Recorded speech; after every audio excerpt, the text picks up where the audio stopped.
ठीक है, तो ये फर्स्ट हमने बेसिक्स देख लिए ये पांचों एंटिटीज के। अभी हम लोग जाएंगे रजिस्ट्रेशन की ओर।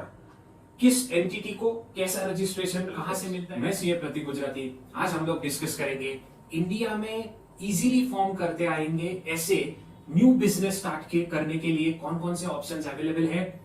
तो पहले लिस्ट देखते हैं हम लोग। फर्स्ट मतलब proprietorship, second is one person company OPC, third is partnership firm, fourth is LLP limited liability partnership, fifth is private limited company, sixth और सेवेंथ एफपीसी और निधि कंपनी। ये स्पेसिफिक ऑब्जेक्टिव्स के लिए ही फॉर्म कर सकते हैं।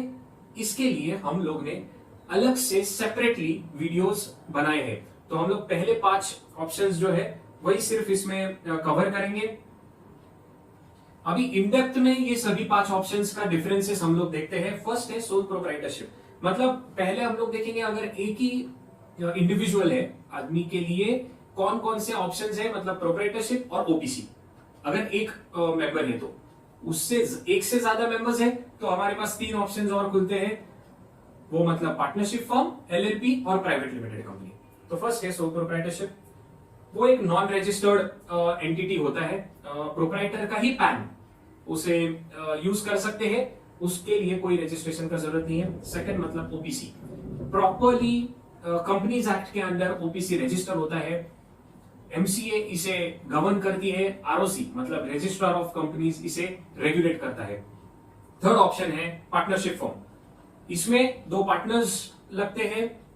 इसे रजिस्टर्ड करवाने के लिए रजिस्ट्रार ऑफ फर्म्स में इसका रजिस्ट्रेशन होता है और दोनों पार्टनर्स में प्रॉफिट शेयरिंग के बेसिस पे डीड बनता है। फोर्थ ऑप्शन है एलएलपी लिमिटेड लाइबिलिटी पार्टनरशिप। इसका रजिस्ट्रेशन एलएलपी एक्ट के अंडर होता है, लिमिटेड लाइबिलिटी पार्टनरशिप एक्ट है। इसे गवर्न करता है आरओसी रजिस्ट्रार ऑफ कंपनीज, ठीक है। और फिफ्थ ऑप्शन है प्राइवेट लिमिटेड कंपनी। इसका इनकॉर्पोरेशन होता है कंपनीज एक्ट के अंडर, इसे गवर्न करता है आरओसी रजिस्ट्रार ऑफ कंपनीज और रेगुलेट होता है एमसीए के थ्रू, ठीक है। तो ये फर्स्ट हमने बेसिक्स देख लिए ये पांचों एंटिटीज के। अभी हम लोग जाएंगे रजिस्ट्रेशन की ओर।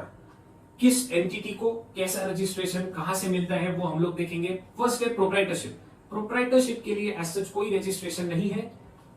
उस स्टेट वाइज कुछ सिर्फ licenses like shop act license, Udyam Aadhaar या फिर और उसके बाद करंट अकाउंट ओपन करके जीएसटी रजिस्ट्रेशन लेके हम लोग बिजनेस स्टार्ट कर सकते हैं, ठीक है। सेकंड है ओपीसी। इसमें प्रॉपर रजिस्ट्रेशन का प्रोसेस है कंपनीज एक्ट के अंडर। आरओसी में इसका एप्लीकेशन होता है ऑनलाइन। इसमें सिंपल ओपीसी मतलब 1 पर्सन जो डायरेक्टर मेंबर होगा और एक पर्सन रहता है नॉमिनी, उसका सिर्फ इंफॉर्मेशन देना पड़ता है। थर्ड है पार्टनरशिप फर्म। इसका ऑप्शनल रजिस्ट्रेशन भी है आरओएफ के पास, और अगर रजिस्टर्ड पार्टनरशिप करना है तो रजिस्ट्रार ऑफ फर्म्स के तहत इसका पार्टनरशिप का रजिस्ट्रेशन भी कर सकते हैं। फोर्थ है एलएलपी लिमिटेड लाइबिलिटी पार्टनरशिप का रजिस्ट्रेशन आरओसी के थ्रू होता है। फिफ्थ है प्राइवेट लिमिटेड कंपनी का रजिस्ट्रेशन कंपनीज एक्ट के अंडर आरओसी थ्रू कर सकते हैं, ठीक है। तो इसके बाद है बहुत इंपॉर्टेंट पॉइंट लाइबिलिटी। तो फर्स्ट है सोल प्रोप्राइटरशिप का लाइबिलिटी अनलिमिटेड रहता है, मतलब बिजनेस के पूरे लाइबिलिटीज पर्सनल एसेट के थ्रू भी रिकवर किए जा सकते हैं। सेकंड है ओपीसी। इसका लाइबिलिटी लिमिटेड रहेगा, मतलब बिजनेस के liabilities personal asset of director से रिकवर नहीं कर सकते हैं। पार्टनरशिप फर्म में अगेन अनलिमिटेड लाइबिलिटी रहेगा, मतलब दोनों पार्टनर्स या जितने भी पार्टनर्स है उन सभी का लाइबिलिटी पार्टनर्स के पर्सनल एसेट थ्रू भी रिकवर किया जा सकता है। फोर्थ है एलएलपी। लाइबिलिटी जो है लिमिटेड है, इसीलिए इसको अपडेटेड या अपग्रेड फॉर्मेट ऑफ पार्टनरशिप बोला जाता है। इसमें सिर्फ लिमिटेड टू कैपिटल, मतलब जितना कैपिटल इंट्रोड्यूस किया होगा पार्टनर्स ने उतना ही लाइबिलिटीज रिकवर किया जाएगा, बाकी का बिजनेस का लाइबिलिटीज रिकवर पार्टनर से नहीं कर सकते हैं। फिफ्थ ऑप्शन है प्राइवेट लिमिटेड। उसमें तो लिमिटेड लाइबिलिटी है, डायरेक्टर मेंबर्स का लाइबिलिटी सिर्फ और सिर्फ उनके कैपिटल या शेयर होल्डिंग तक ही सीमित है, ठीक है। उसके बाद का पॉइंट हम लोग डिस्कस करेंगे मेंबर्स। सोल प्रोप्राइटरशिप में तो एक ही मेंबर रहेगा, 1 पर्सन कंपनी में भी एक मेंबर जो डायरेक्टर रहेगा और उसके अलावा सिर्फ नॉमिनी का इंफॉर्मेशन देना पड़ता है, ठीक है। उसके बाद पार्टनरशिप फर्म में आप मिनिमम 2 पार्टनर्स और मैक्सिमम 50 पार्टनर्स तक आप ले सकते हो। उसके बाद है एलएलपी, मिनिमम 2 पार्टनर्स और मैक्सिमम कोई नंबर नहीं है एलएलपी एक्ट में, ठीक है। प्राइवेट लिमिटेड में मिनिमम 2 और मैक्सिमम 200 मेंबर्स का क्राइटेरिया है, ठीक है। इसके बाद इंपॉर्टेंट पॉइंट देखते हैं टैक्सेशन का। सोल प्रोप्राइटरशिप का टैक्सेशन उसका जो ओनर मतलब सोल प्रोप्राइटर रहेगा उसके स्लैब रेट्स के हिसाब से होगा, कोई डिफरेंट पैन नहीं होता है इसमें। उसके बाद है ओपीसी, इसमें कंपनी का डिफरेंट पैन रहेगा, सेपरेट लीगल एंटिटी।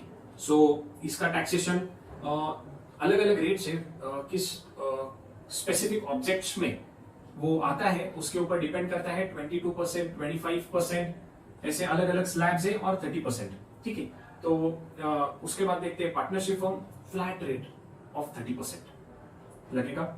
इसका भी सेपरेट पैन रहेगा पार्टनरशिप फर्म का पार्टनर्स के अलावा, ठीक है। लिमिटेड लाइबिलिटी पार्टनरशिप, ये भी फ्लैट 30% रेट से टैक्स होगा, इसका भी सेपरेट पैन रहेगा पार्टनर्स के अलावा।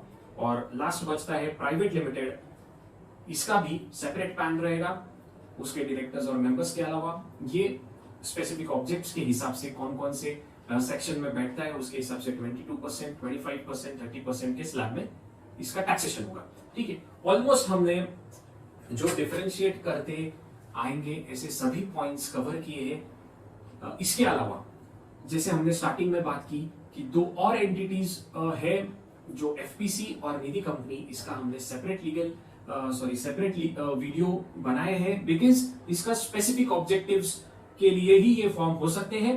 तो और इस रिगार्डिंग कुछ क्वेरीज होंगे तो आप कमेंट बॉक्स में डाल सकते हो। Thanks a lot.